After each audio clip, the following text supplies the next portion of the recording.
The synthetic ETF operates on the principle that an investor does not need physical ownership of an index's underlying securities to receive its returns. Instead, the fund utilizes a contractual promise known as a total return swap.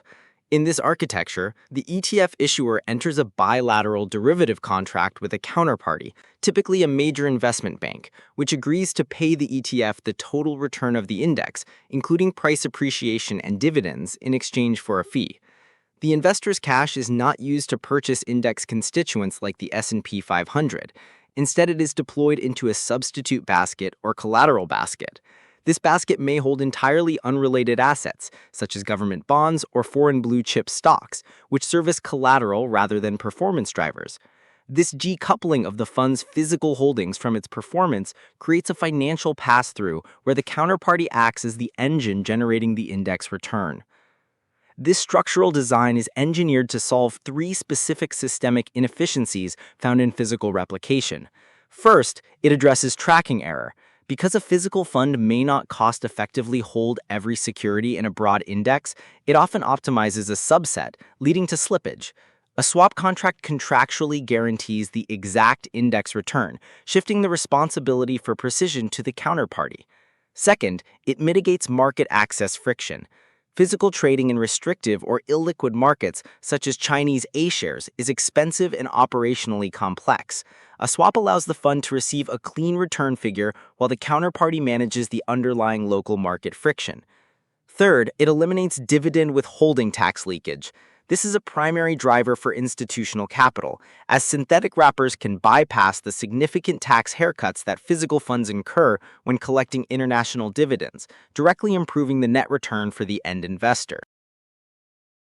The internal mechanics of synthetic ETFs are defined by two dominant swap architectures, unfunded and fully funded models. In the unfunded swap model, the ETF issuer uses investor cash to buy and directly own a substitute basket of securities. Separately, it enters a swap where the counterparty pays the difference between that basket's return and the target index. Because the fund maintains legal title to the collateral, counterparty risk is limited to the unpaid valuation gains of the swap. In contrast, the fully funded swap model involves the ETF handing all investor cash to the counterparty, who then posts collateral held by a third-party custodian. In this scenario, the fund does not have immediate legal title, but rather a claim against the collateral. This creates a risk asymmetry where the fund is essentially providing the funding for the counterparty's obligations.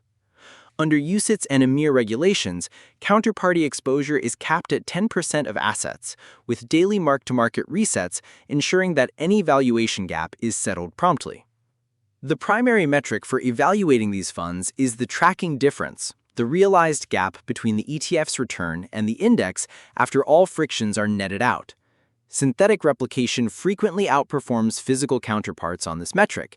This is largely due to the elimination of dividend withholding tax on U.S. equities under IRS Regulation 871M. While physical Irish domiciled funds pay a 15% withholding tax on U.S. dividends, and Luxembourg funds pay 30%, synthetic ETFs avoid this by using non-dividend paying collateral and referencing qualified indices. This allows the swap counterparty to pass through nearly 100% of the gross dividend income. On an S&P 500 yield of 1.5%, the 15% tax savings equates to roughly 0.20% of NAV annually. This structural advantage allows a synthetic ETF to consistently outperform physical versions by the size of the tax drag independent of manager skill. Systemic risk in synthetic structures involves a secondary layer of counterparty concentration. Historically, many funds used a single counterparty model, often with the issuer's own parent bank. This created a closed-loop risk where the operational stability of the issuer and the swap provider were inextricably linked. Modern standards have shifted to the multi-swap model, diversifying exposure across a pool of 8 or 9 approved counterparties.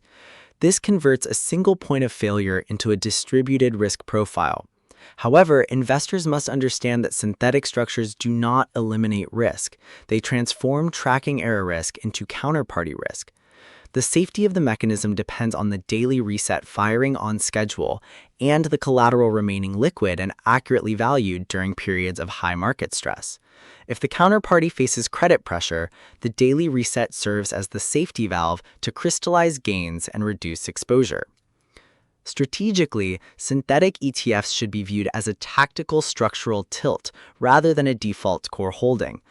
They are most effectively deployed in three scenarios: when the underlying market is physically difficult to access, such as broad commodity baskets, when tracking precision is a professional mandate, or when the tax arbitrage math provides a significant edge.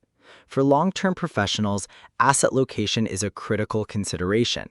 In taxable accounts, the 0.20% annual tax advantage of synthetic U.S. equity exposure compounds into a significant lead over decades. However, in tax-advantaged accounts, where dividends are already shielded, the counterparty risk premium may no longer be justified. By the end of 2025, global ETF assets reached $19.5 trillion, and the entry of firms like BlackRock into the swap-based space signals that these structures have moved from niche tools to mainstream institutional instruments. Ultimately, synthetic replication is a sophisticated engineering solution that requires the investor to prioritize structural transparency and counterparty due diligence over superficial simplicity.